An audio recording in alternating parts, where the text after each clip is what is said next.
Hi everyone, welcome to our teacher collaboration in Microsoft Teams webinar. My name is Troy, I'm a learning delivery specialist from Microsoft Australia Education.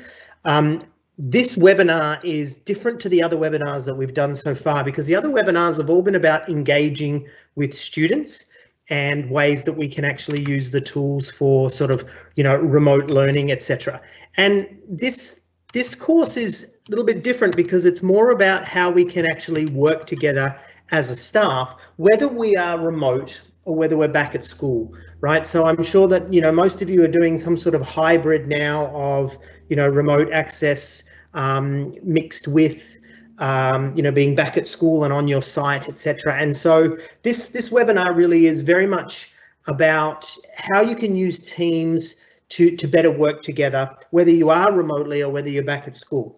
So I want you to try and take that lens of, being back at school, but also if we were looking at, sort of accessing things remotely as well, because we never know what situations are going to throw themselves up at us as, as restrictions are easing and, we're back at school, etc. But, things could change, things could pivot on a dime. So, so I hope that this is going to be quite useful to you. Now, the thing about this as well is that this sort of workshop, or at least this kind of intention that we're bringing through the workshop, really does need a whole school approach. So again, a little bit different to some of the other stuff before where, it doesn't matter what one teacher is doing, the other teacher can be doing something separate. This is very much about the whole staff coming together and working together. So let's have a look at our agenda for the day. We're going to look at the Educator community, which is our online portal. Very quickly, we'll jump into that because we have really, laboured that in our last few webinars. Then we're going to look at how we create a school team and what it is that we're trying to achieve through that. Then we'll look at channels, posts, files, tabs and apps, managing your team, notifications, Teams meetings, next steps, and then at the end we'll have a bit of a Q&A. Now, if you have been using Teams with your class already through that sort of period of remote access and maybe even continuing on now in a sort of blended hybrid model, then a lot of this stuff is going to be not new to you. It's going to be quite familiar because you'll have seen how you could use this with the students. If you haven't used Teams, my suggestion is please go back and watch our very first webinar, which gives you a sort of an overview of Teams and how you could use it. Definitely looking at it from a student lens, but a lot of the basics are in that first webinar. So please jump back and have a look at that. Okay, so the Microsoft Educator Center, again, education.microsoft.com. Please remember that these courses are recognised by the South Australian TRB, Teacher Registration Board, so the courses that you do here do count towards your required PD. I'm going to quickly jump into my web browser now. I'm going to open up another tab and I'm going to take us into education.microsoft.com. And one in particular, one course that I want to draw your attention to, which is really based a lot on what we're going to look at today. When you come into the courses section, it's actually a higher education course. It's called Collaborate Faster Using Microsoft Teams for Higher Education Staff. Okay, so all I did was I went into the courses and I just typed in higher and then I found it right there. Okay, now whilst this does talk about collaboration for higher education staff, I promise you there is so much in there that is so pertinent to us in a K-12 environment, in a secondary, primary, and even TAFE. So don't let that name put you off. But I do want you to keep that as a reference to go back to, because a lot of what I'm going to present to you today actually is built into that course there. Now, remembering that when we do come into this Educator community, we make sure that we sign in using our LearnLink ID. Once we've done that, then it will keep a record of everything we do, and then we can demonstrate our learning. Okay, let's keep moving. So remembering that our start place for Office Online or for Microsoft 365 Online is at www.office.com. That's where we go to start. And then when we are asked to sign in, and maybe if you've been there before, you won't be asked, it's going to remember you. But if you are asked to sign in, it's just your regular LearnLink email address and password. Okay, and then again, that'll bring you in to office.com. Now, when you come in to office.com, you'll see the little Teams icon and you can click on that, or you have possibly already downloaded the Teams icon, the Teams app. All right, so Microsoft Teams is a digital hub. It's tailored for both collaborative work and collaborative learning. So whether we're talking about teachers or whether we're talking about students or both, Teams has everything we need. It brings our conversations, our meetings, our content, apps, and assignments together in a single place. So we've got our ability to have calls and video meetings, which is crucial. It's got our ability to chat and also the teams themselves, which we're going to explore a little bit today. We can bring all those apps in, right? So those 365 apps that we know and love, Word, PowerPoint, Excel, etc. Some of the ones that are new to us, like Microsoft Stream and Forms. And again, go back and look at some of our earlier webinars to get your head around some of those tools. But you can bring those into Teams as well. And also our third-party apps. So whether we're looking at YouTube or Kahoot or Wikipedia or Wakelet or Quizlet, etc., those apps can be brought in as well, and we'll have a little bit of an explore of that today. And then, of course, when we're using it with students, there's the ability to bring in our assignments, etc.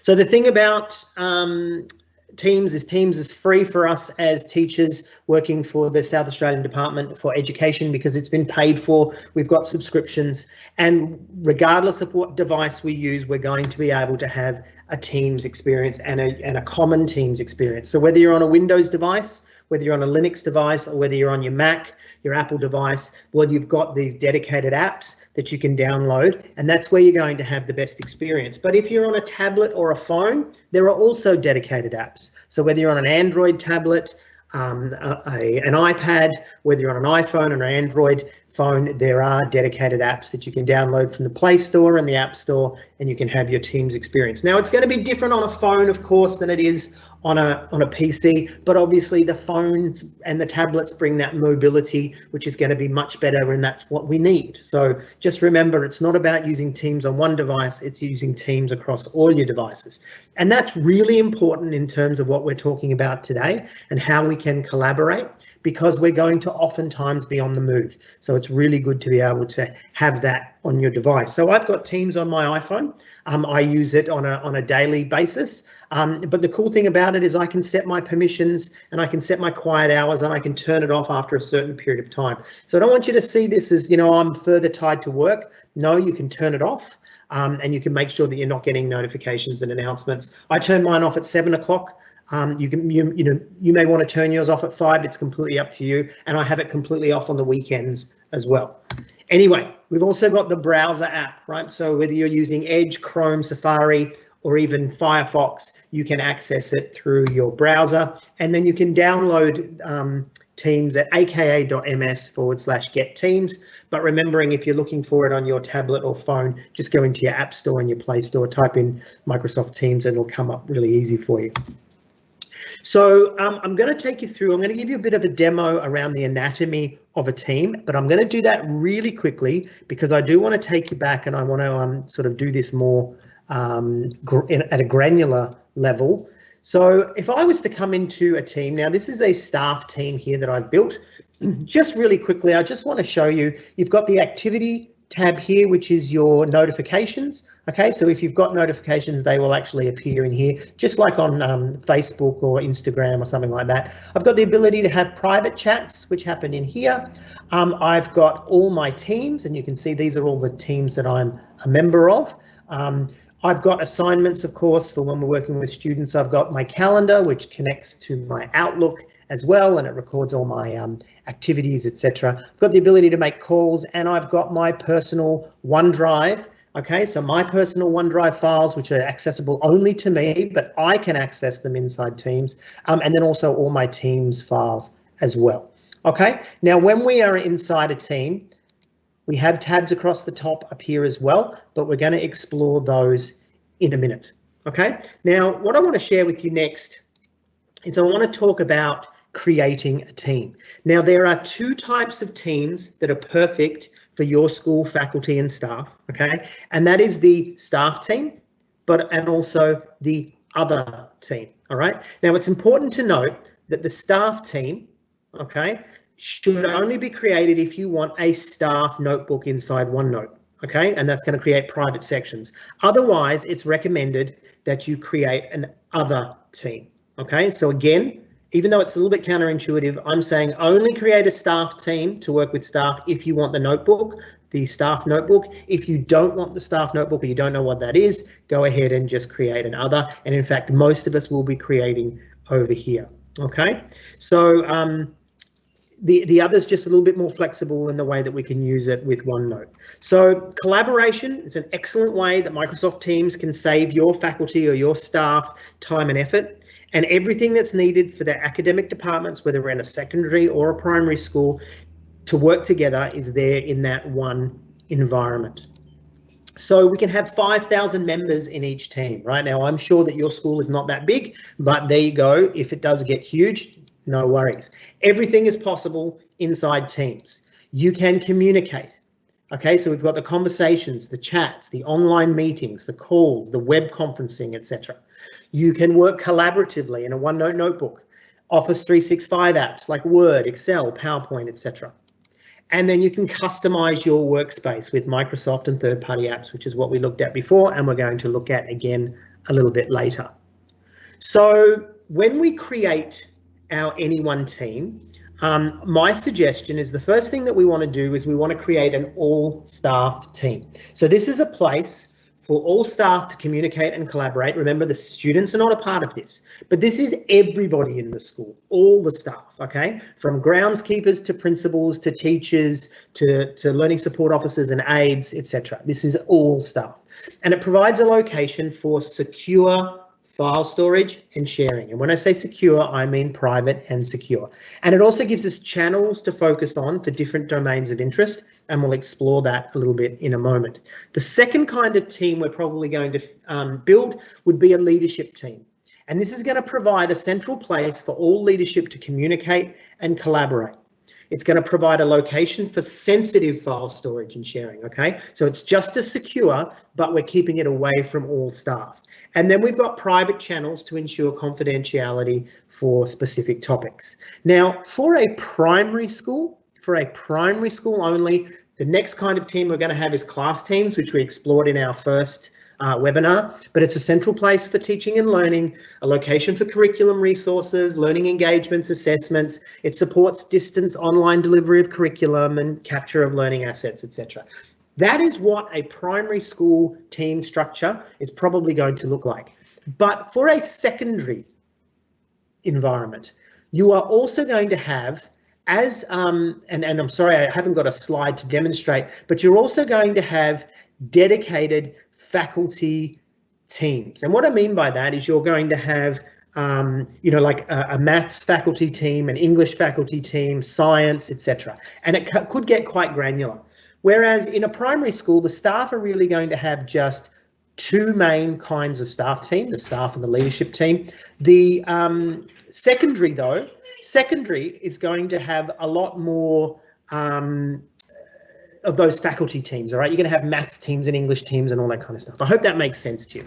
But the thing about teams as well is it's all sitting on top of the Office 365 aggregation, okay? So we're bringing everything from Office 365 in. It's cloud-based, so it's accessible anywhere on any device. And we've got all that security and compliance that the guys and girls at the back end at the department actually take care of us, take care of for us. But it's your Azure Active Directory, your conditional access, security, retention policies, etc. Okay, so that's all sitting on top of that. So what I want to do is I want to talk to you first about channels. Okay, so I want you to think of channels as a place for large bodies of work or specific needs or topics. So this is a primary school, all school team, okay, all staff team. And so each team starts with a general channel, okay, by default. And it comes with its own conversations tabs, files tabs and apps, etc. We're going to explore that in a minute. But the general channel in the staff members team can have a staff notebook if you set it up as a staff team, or not if you set it up as the other.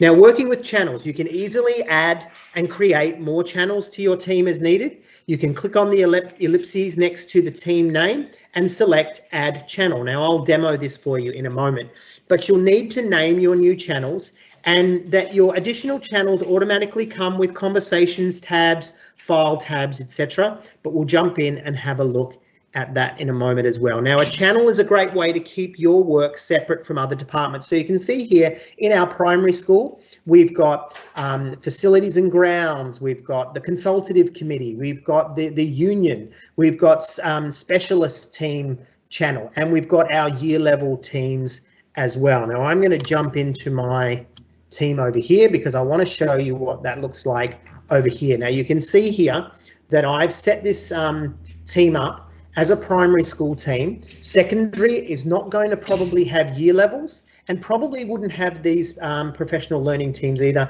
These would be dedicated teams. So you'd have, as I said, an English faculty team, a maths faculty team, you know, science, etc. All right.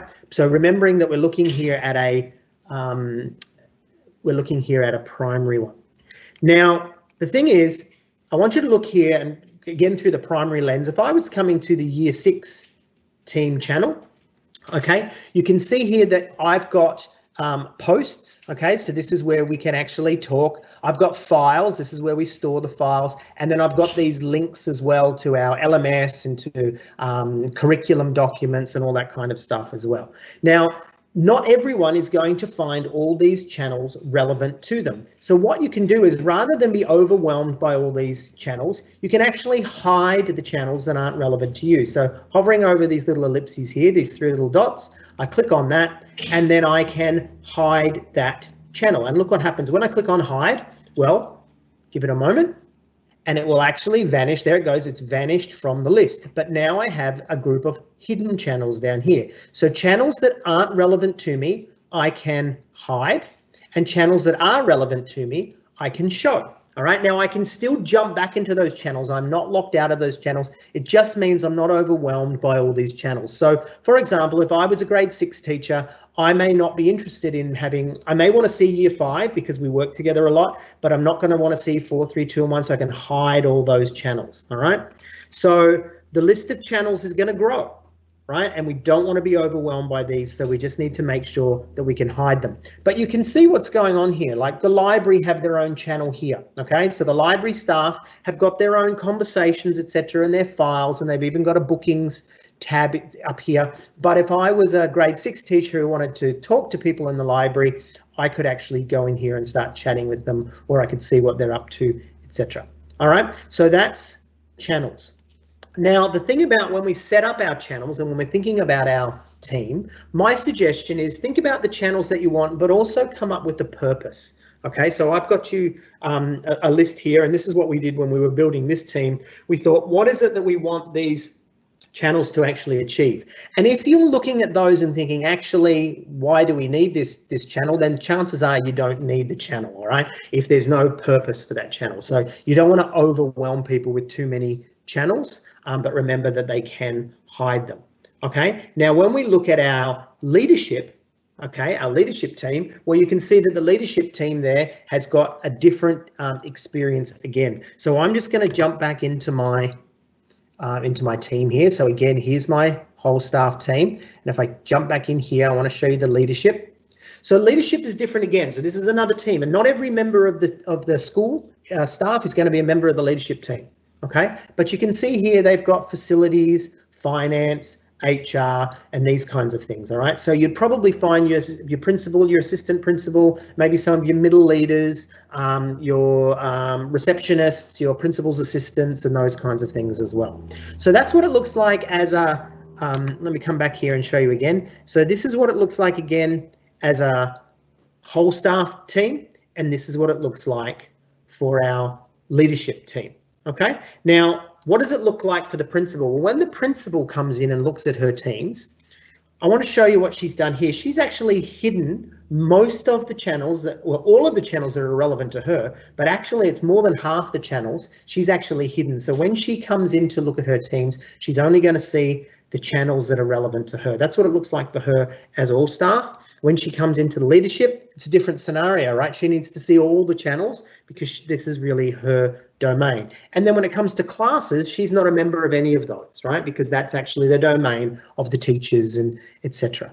So looking at here, this is how she would see her teams. If she had them in a list view, she would see her staff team and then underneath her leadership team. And then remembering that she can come in and see what people are up to in those hidden channels just by going in there for herself. Okay, so when we talk about the posts, okay, so I'm just going to jump back into my whole staff team.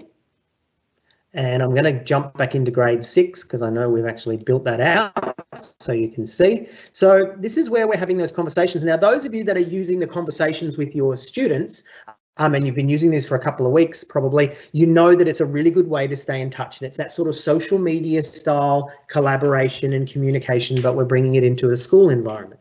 So the post tab in Teams appears in the general channel and any other channels that we've built. So every single channel has the ability to have a conversation, okay? So all members can view and add to the conversations in the general channel and any other channels that they're members of, okay? So you can start chatting. So if I wanted to talk about the library, I could jump in there and start talking. If I want to talk to grade 1, I can jump in there and start talking.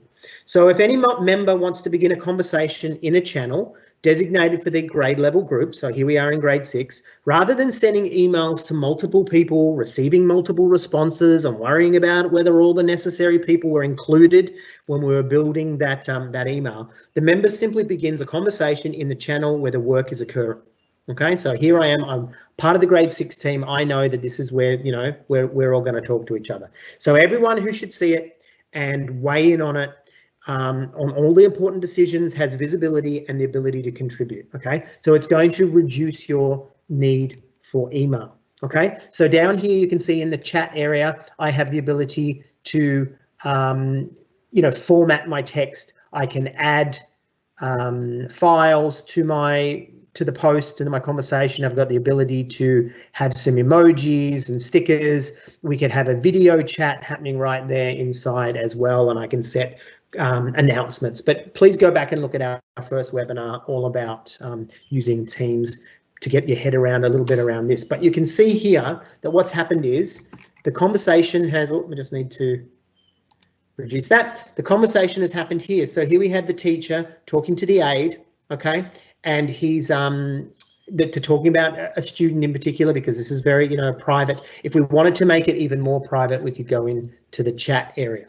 All right, now the next thing I want to talk to you about is keeping all our files, because once upon a time, and probably when I say once upon a time, it's probably true of you now, you've probably got a shared drive that lives on your school site somewhere, but you can't access it from home. Very few of you are going to have remote access to that, so you have to leave all your school files at school. When we bring it into Teams, it's going to work very, very much like our shared drive, except it's accessible from anywhere because it's now living in the cloud, and we also have the ability to wrap it up in conversation. So let me show you what I mean. I'm going to take us into the Files tab here in grade 6. And you can see when I built this, this was built basically straight off the idea of a shared drive for a grade 6 team in a primary school. Okay, so if you were in a if you're in the grade 6 team, this is where all our files are, right? Our excursions and events, our curriculum, our assessment documents, parent communications, newsletters, all that kind of stuff, it's all living in here. And if I wanted to go into grade 5, well, you can see when I come into grade 5, same sort of thing, right? But they've set it up how they want it. They've got NAPLAN, right? So they've got, you know, extra files and folders and that kind of thing in there.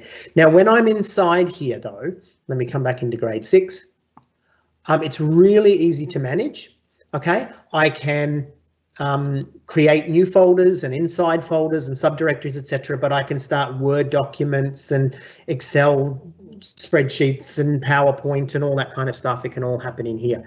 But I can also add existing SharePoint and those kinds of things as well. Okay, so the other thing is we've got the ability, because it's living inside Teams, we have the ability to collaborate. All right, so if I was to start a document, like a Word document, for example, it's all happening inside, let's just call this today test.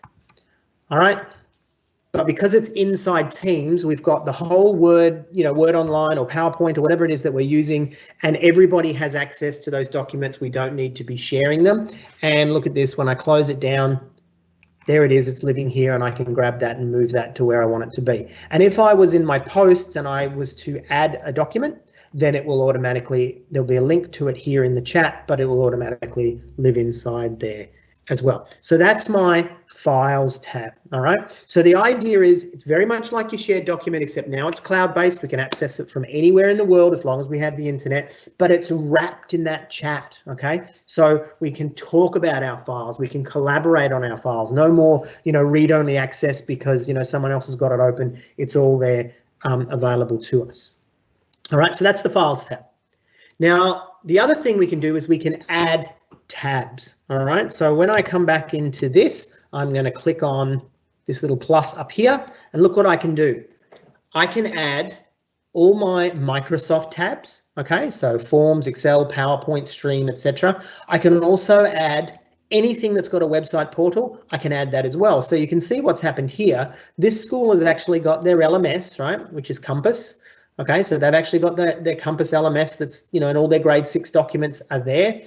They've got, this is a Victorian school, so they've got the Victorian curriculum. You may have the Oz curriculum documents linked across the top. And then they've also got some planning documents and stuff across the top as well. Now they can also bring in all these third-party apps, right? Some of these will require a subscription. They're not free. Some of them are free, but you can actually bring those in to your team's experience as well. So what it means is for the team to actually work together, everything is living in the one space. They don't need to be jumping out of Teams. And remembering this can be accessed on your iPad, on your Mac, on your PC, on your phone, etc. So that's what that looks like. Now, when we're inside of channels, remember we've got posts, files, and then we can add all these tabs. But in the general tab, okay, it's the same kind of thing.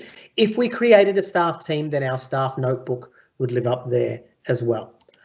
Okay, let's keep moving. So in terms of managing our team, I'm going to take you through and talk you through some of the things that you can do in here, but the team owners have control over member permissions. So what we do to manage our team, if we are an owner, is we click on the ellipses there and then we click on the manage team manage team button. So I'm going to take you back in and I'm going to show you what that looks like. So I'm in the general channel, but I'm just going to come up here to these ellipses here, click on that, and then I'm going to manage my team. Now, the first thing I can do is I can, because I'm the owner of this team, I can set permissions, whether I want people to be owners, which are like admins, or whether I want to bring them down just to a member, okay, member level. Now, obviously, you can see here things, people like the assistant principal and the principal, they're going to be owners, but most of the teachers don't need to be. They're actually just at member status, all right? So that can be changed in there after we invite them, or we can add them from in here, all right? In terms of channels, we can access our channels here. We can add channels, remembering we can add channels over here as well. All right, but inside here, it's just a nice little central location. Whether we want to show all those channels or hide them from people, etc., is all there as well. Now, settings is key.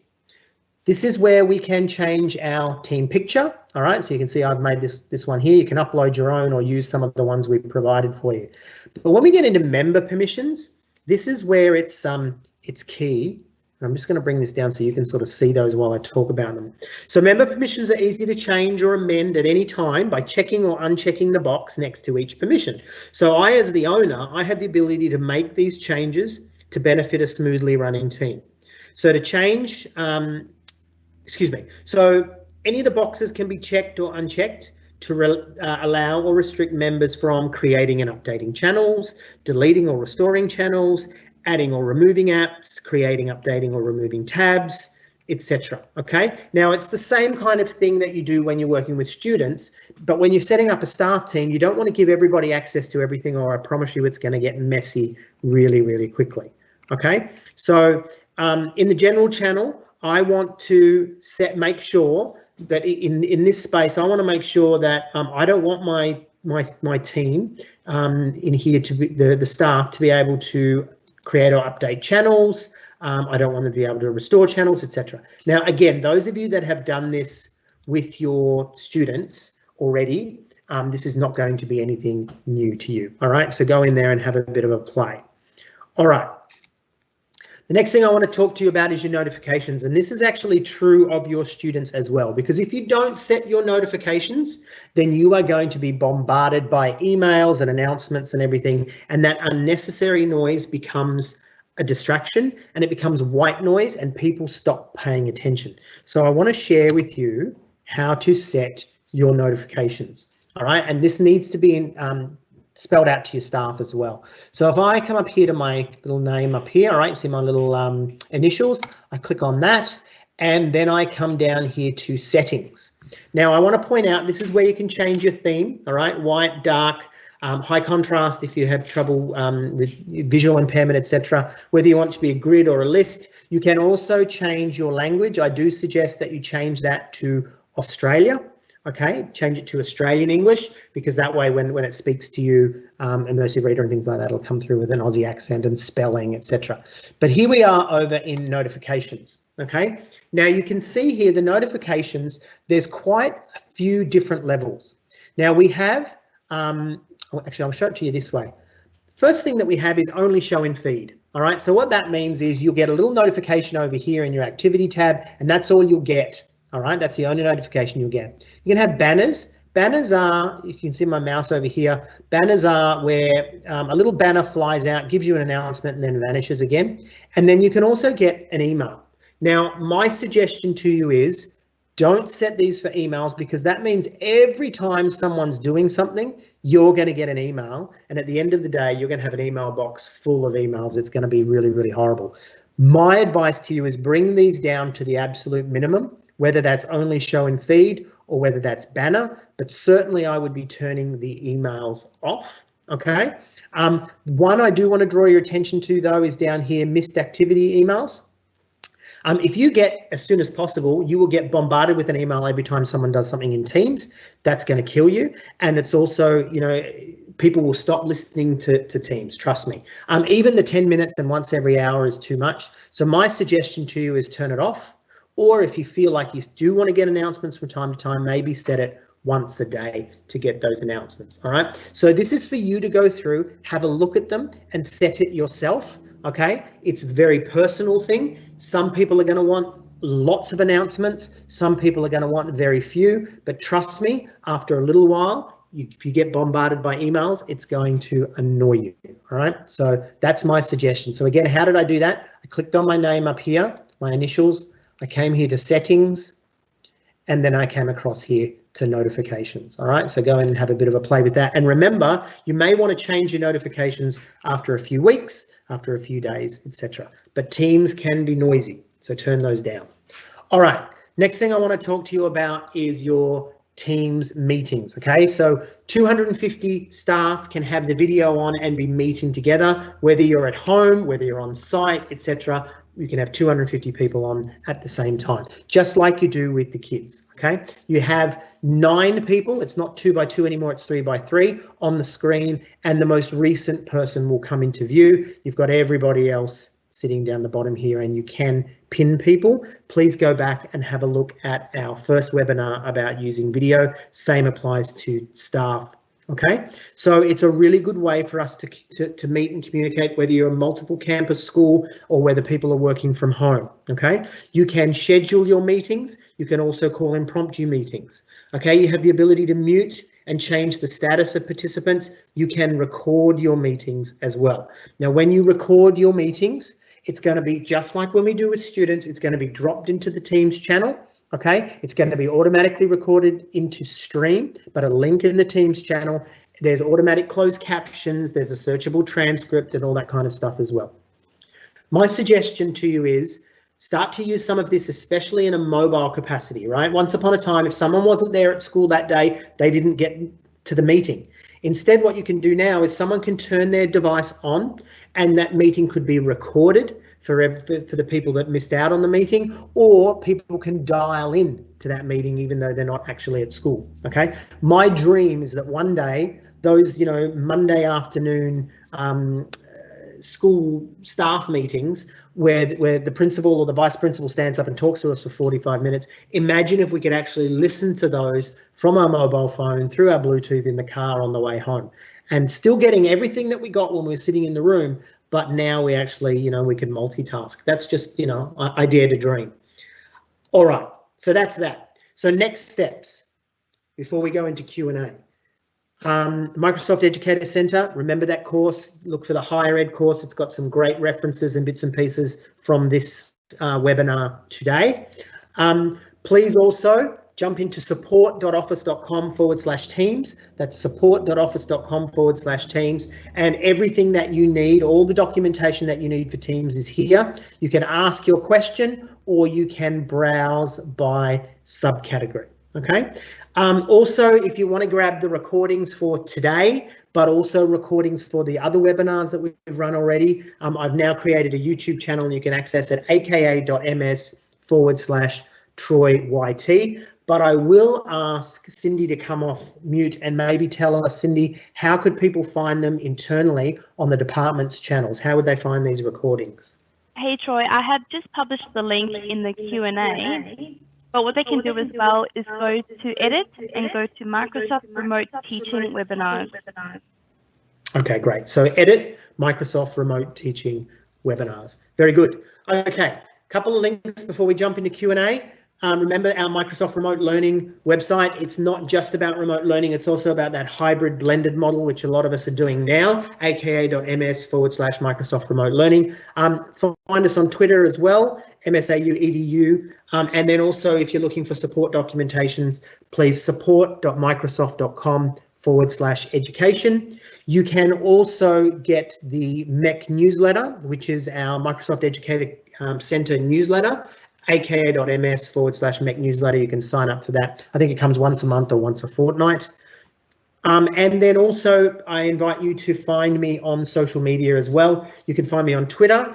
I'm there, Hoju Saram, or you can find me on LinkedIn. Just type in my name, and same for Facebook. Just type in Troy Waller Microsoft. You'll know it's me because that's my little avatar for all my social media channels. Now, the thing about this is I'm sharing this with you because I do all the groundwork of digging in and finding all the latest features and articles and all that kind of stuff that you need, and it'll just turn up in your feed. All right, so that's why I'm inviting you to add me on whatever social media platform you tend to use. Okay, so how are we going in terms of Q&A, Trudy and Cindy? Troy, we've just got one. The question is, how does one delete a member? How does one delete a member? Good question. It's really, really easy. Now you come over here into members. Okay, so what you do is clicking on our ellipses, right? We're going to manage the team.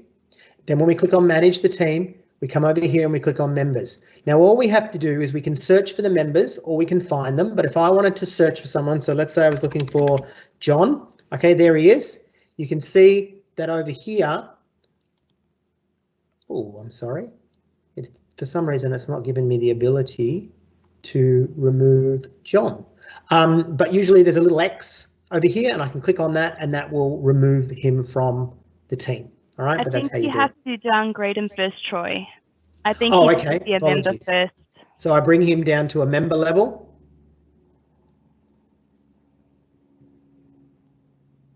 Should have done one earlier, hey? Oh, there he is, and there's the X there. Okay, yeah, good one. Thanks for that, Cindy. I'm going to bring him back to owner or he'll get a bit grumpy. Any other questions? No, that was it. Okay, good.